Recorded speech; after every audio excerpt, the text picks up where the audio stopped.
It would be essentially as brilliant as day. The insect Jew is going to detonate, that much is sure. However, researchers are not in complete agreement concerning whether "without further ado" implies tomorrow or in 1,000 years. It's also possible that the creepy-crawly Jew has already detonated, and we haven't even seen it yet. A cosmic explosion occurs in our Milky Way about every 50 years. However, cosmic explosions apparent from Earth only happen once every few centuries. Scarab Jew, which is around 640 light-years from Earth, will be a Type 2 cosmic explosion, and they are especially fabulous during the day. The blast of Scarab Jew would significantly change the brightness of the sky. Although the sun rules the sky, the cosmic explosion would be so brilliant that it would be visible even in sunlight. The brightness would momentarily dazzle drivers and pilots, like an unexpected flash of lightning. Caution would be advised, especially at dawn or sunset when the sun is lower, and the brightness of Betelgeuse hits people's eyes unexpectedly. This very bright flash would last only for a second. Then we would see a brilliant spot of light that would appear like a new, incredibly bright star. However, no sound would be perceptible as sound waves don't travel through the vacuum of space. At night, the blast would appear even more tremendous. Briefly, everything would be illuminated, and then we would suddenly see a new, very bright point in the night sky that would shine brighter than Venus and Neptune.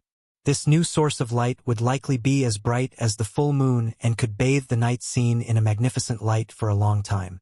We would probably not see the stars near Insect Jew during this time, as the extraordinary light from Bug Jew would essentially outshine them. While it's certain that Insect Jew will detonate, it is still uncertain when it will happen. Astronomers around the world are keeping the star under constant observation, and even some satellites are pointed at Betelgeuse nonstop. Every change, no matter how small, is recorded immediately. When the cosmic explosion alert goes off, professional and amateur stargazers alike will promptly point their telescopes at the event. Space telescopes such as the Hubble Space Telescope or the James Webb Space Telescope would take detailed pictures.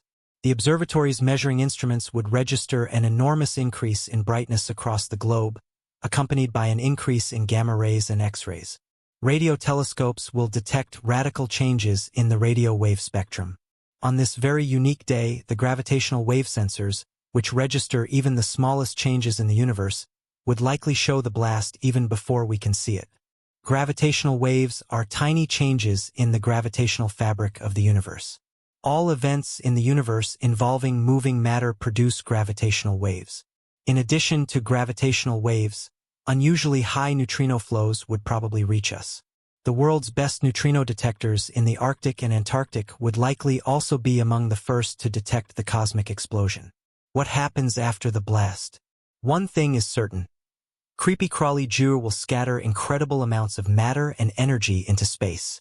The parts of the star will spread across the universe over billions of kilometers and light-years. The shock wave from the blast will significantly affect creepy-crawly Jew's immediate surroundings.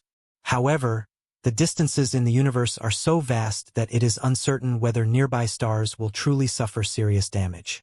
Betelgeuse is the first red supergiant star to detonate directly in our cosmic neighborhood, and it's the first time we can witness such an event with modern technology. It will be a marvel to study the actual size of the blast for years to come. Soon after the blast, Bug Jew would remain visible as a very bright spot in the sky for weeks to months.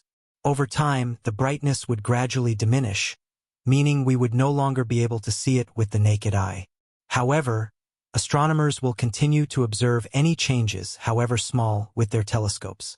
After the end of Scarab Jew, an incredibly compact remnant will remain, either a neutron star or a black hole. Creepy-crawly Jew might even form a grand cosmic nebula, like the beautiful Crab Nebula, which would obviously be a very exceptional sight. Such a nebula can exist for long periods, meaning that old stars don't vanish completely but leave behind an object or a black hole that offers us much material for research. What did Betelgeuse look like in its earlier stages? Around 10 million years ago, Scarab Jew was formed in a dense molecular cloud. This cloud of gas and dust consisted of materials traveling freely in the universe and also consisted of the remnants of earlier supernovae. Bug Jew was consequently formed from the material of older stars. At some point, This cloud became so heavy that it began to collapse under its own gravity. A protostar initially formed inside this cloud, which accumulated more and more mass until nuclear fusion was initiated. Scarab-Jew was not alone. The young star was formed in a cosmic nursery filled with infant stars. This radiant and turbulent region might have resembled today's Orion Nebula. The environment of the star nursery was characterized by strong stellar winds and high UV radiation. Scarab-Jew was an incredibly massive star from birth and was probably significantly brighter than its siblings.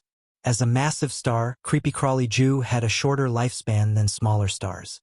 From the beginning, it spent its fuel supplies relatively quickly. In its core, hydrogen atoms fused to form helium, and in the process, the giant star produced incredible amounts of energy.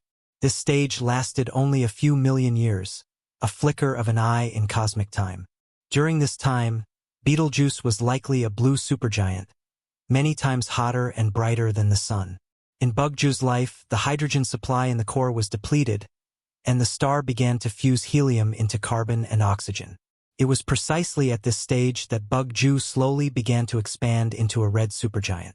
Its brightness continued to increase, and it began to periodically lose large amounts of matter in the form of strong stellar winds.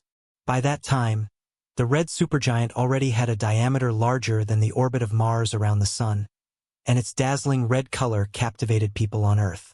A fascinating question is how planets around Creepy-Crawly-Jew might have experienced this development. Like us, Bug-Jew could have gathered a colorful group of planets around it.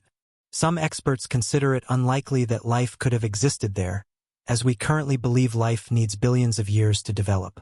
Given Bug-Jew's short lifespan, this would be somewhat reasonable. However, we can never rule it out since we lack comparative data, and we would probably be making a grave mistake if we tried to apply earthly conditions to other worlds. What is certain is that the planets around Betelgeuse became hotter and hotter as the star grew, and it gradually consumed them. If there had ever been life there, it would have been destroyed by the star's extreme radiation. Bug-Jew's destruction will happen in a fraction of a second. The magical thing about cosmic events like these is the incredible forces and timescales we are dealing with. The disturbances in Bug-Jew's interior alone are so vast that we can scarcely comprehend them. When Insect-Jew had also exhausted the helium in its core, it began to fuse heavier elements, carbon, neon, oxygen, and finally silicon, which fused to form iron. This process proceeded more and more rapidly, and at the same time, each fusion stage produced less energy.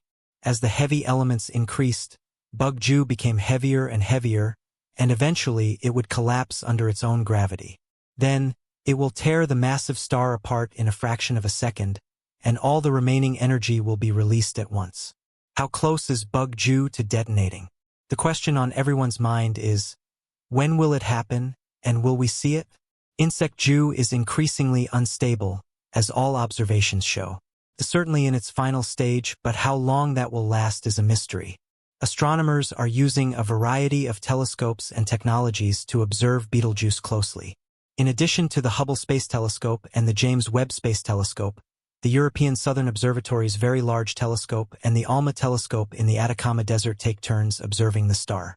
These telescopes' investigations show us chemical structures and changes in its brightness. Between the end of 2019 and the beginning of 2020, the star's brightness decreased by around 25%, which attracted worldwide attention and sparked speculation about an imminent cosmic explosion. However, after intensive examinations, astronomers concluded that the dimming was probably caused by a combination of factors. A massive dust storm ejected from the star and large-scale convection cells on the star's surface, which were cooler than the rest of the star, obscured the star for weeks. Researchers also observed another, but less dramatic, dimming of Scarab-Jew in 2024. This event is thought to be a direct aftereffect of the significant dimming of 2020. Although these phenomena can be explained, they show us how unstable the star is, and they can be taken as significant clues that Scarab-Jew may soon explode, or has already exploded. The crazy thing is that the star could have gone supernova long ago, even hundreds of years ago, but we won't see its light until 650 years later. Many people regularly gaze up at the Orion constellation because it is one of the most famous and impressive in the night sky. Betelgeuse shines reddish in the right shoulder of the mythical hunter, who is revered and symbolically significant in many cultures around the world. In Greek mythology, Orion is depicted as a giant warrior, and the myth says he was defeated by the goddess Artemis.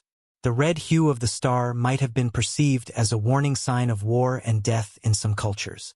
Today, we can attribute this color to the chemical elements that are fusing together in Betelgeuse. One can only speculate how cultures will react to its actual demise. Astronomers would be thrilled and grateful to witness such an event. Those familiar with the star know what a beautiful event this is. But even people who have never heard of insect Jew will certainly notice the phenomenon, and they will likely be captivated by the star's brightness and its lingering glow. They might not know what it is, but they will remember the evening as an extraordinary experience and talk about it for many years to come.